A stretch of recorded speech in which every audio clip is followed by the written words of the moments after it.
Even if writing isn't your thing or the pressure of keeping a journal on a regular basis is stressful for you, there are still plenty of things you can do to self-reflect. Process your thoughts and feelings, or get what's in your brain out into the world so you can examine it from a different perspective. One of these things is keeping a gratitude journal. What other activities can I participate in if I don't feel like writing in a journal? Journaling may be a very helpful activity to engage in when our thoughts become overpowering, or when we realize that we are dwelling on the past. When we crack open a new notebook and fill its blank pages with our thoughts and feelings, it can help us digest what has happened to us, clear our brains, and review our memories, behaviors, or habits from a new perspective without the feeling that we are being judged by anyone else. However, keeping a journal isn't for everyone. Some people have the experience that it is neither peaceful nor gratifying, and they find that the pressure of trying to find the right words to put on paper can be overpowering. When I was a kid, I would become extremely ecstatic whenever I got a new journal or notebook. On the other hand, I would get anxious if I went a few days without writing in it. I would predate each page of my journal in an effort to ensure that I would continue to write in it on a daily basis, and then I would beat myself up even more if I failed to do so. I also work as a writer. Even if writing isn't your thing or the pressure of keeping a journal on a regular basis is stressful for you, there are still plenty of things you can do to self-reflect, process your thoughts and feelings, or get what's in your brain out into the world so you can examine it from a different perspective. One of these things is keeping a gratitude journal. If you just don't enjoy writing that much, here are several alternatives to journaling that you might try. To begin, why do people journal in the first place?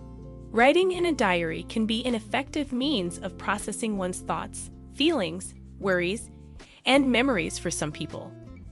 If you are working with a therapist or a coach, they may recommend that you keep a journal in order to improve your level of self-awareness regarding the factors that contribute to your stress or have an effect on your mental health and happiness, as well as the factors that provide support, encourage you, or lead to personal development. Writing in a diary allows you to engage in self-reflection and begin seeing patterns in your behavior that you may like to alter or improve. It has been discovered that writing about painful, stressful, or emotionally charged experiences might lead to improvements in one's physical as well as psychological health. When compared with participants who wrote on non-emotional subjects, individuals who engaged in expressive writing for 15 to 20 minutes, 3 to 5 times per week, experienced much more positive physical and psychological results. You might be considering keeping a journal as a means of recording memories, unloading your ideas, or simply engaging in creative expression, even if you are not about to start on a path involving therapy or coaching. However, not everyone should keep a journal. So, what other options do you have available to you? You may give a new definition to the term journaling. When we think of journaling, we may image ourselves spending hours laboriously filling in a sea of blank notebook pages until our hands become cramped. On the other hand, this is not always the case. For you, journaling can be writing down a bullet-pointed summary of what happened each week, filling out a post-it note with something you want to let go of, and then tossing away the post-it note, or jotting down something you're grateful for at the end of each day before you go to sleep. You can consider writing poetry, maintaining a dream journal, or using a calendar to record your moods and behaviors. Writing is an important discipline in and of itself, regardless of the form it takes. However, if the idea of expressing yourself through writing, in any form, does not appeal to you at all, there are alternative choices available to you that will allow you to investigate your emotions and build knowledge of yourself. Instead of writing your thoughts down in a journal, try saying them out loud. When we articulate our thoughts out loud, we engage the language processing regions of our brains, which causes us to change the speed at which we process these thoughts. You may take a walk outside or around your house while talking out loud to yourself. Use an audio note on your phone or computer, or utilize both. You can also use journaling prompts even if you are not writing in your journal. This is because you are still journaling. The following are some topics that could be brought up in conversation. Something or someone that is very essential to you to a very great extent. What are 3 things in your life for which you are thankful right now, and why? What words of wisdom would you provide to your younger self?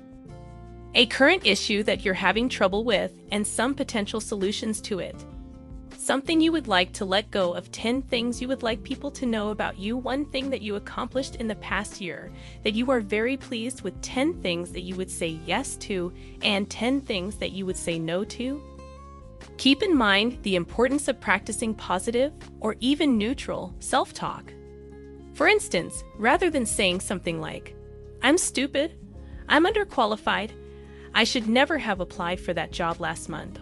Of course I wouldn't get it," you could try saying something like, "Maybe an internal candidate ended up getting promoted. Let me go back to my resume and see if I can make any updates." This would be a better response than saying something like, "I'm stupid, I'm underqualified, I should never have applied for that job last month, of course," or "It's possible that I had absolutely nothing to do with the outcome of this situation. Alternatively, I can put this energy to good use by searching for my next dream job." Alternately, if you don't feel comfortable keeping a typical notebook, try your hand at something more creative. It makes no difference if you don't think of yourself as an artistic person. You still have the ability to come up with something original. Engaging in creative pursuits can help you switch between using the left and right sides of your brain, providing a brief reprieve for the hemisphere of your brain that is likely being overworked. You might want to consider the following options: color, draw, paint, or doodle, create a photo album, or take pictures to add to it. You can even do this digitally by saving memories or highlights in a social app or in a favorites folder on your phone. Try your hand at a crossword or a word search. Create a collage with photographs torn from magazines. Memorabilia should be gathered and organized in a scrapbook.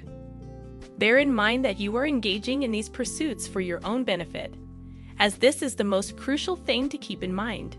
You are not required to present them to anyone, provide an explanation for them to anyone, publish them on social media, or even keep them. Simply put, they are a medium through which you can exercise your creative side, observe the results of your efforts, and engage a different area of your brain. Instead of keeping a journal, you should try meditating. Despite the fact that these 2 practices may appear to be diametrically opposed to one another, for example, you may keep a journal in order to become more aware of your thoughts, whereas meditation may be more focused on letting go of one's thoughts. It is extremely beneficial to take time out of your day to simply sit, reduce the amount of external sensory overload, and notice both your thoughts and your body. Take note of any specific physiological sensations or recurrent thinking processes that emerge. Take note of the temperature of the room you are in, as well as any sounds or odors that may be in the vicinity. The more acute awareness that you cultivate via meditation can assist you in developing the ability to focus your attention in other contexts.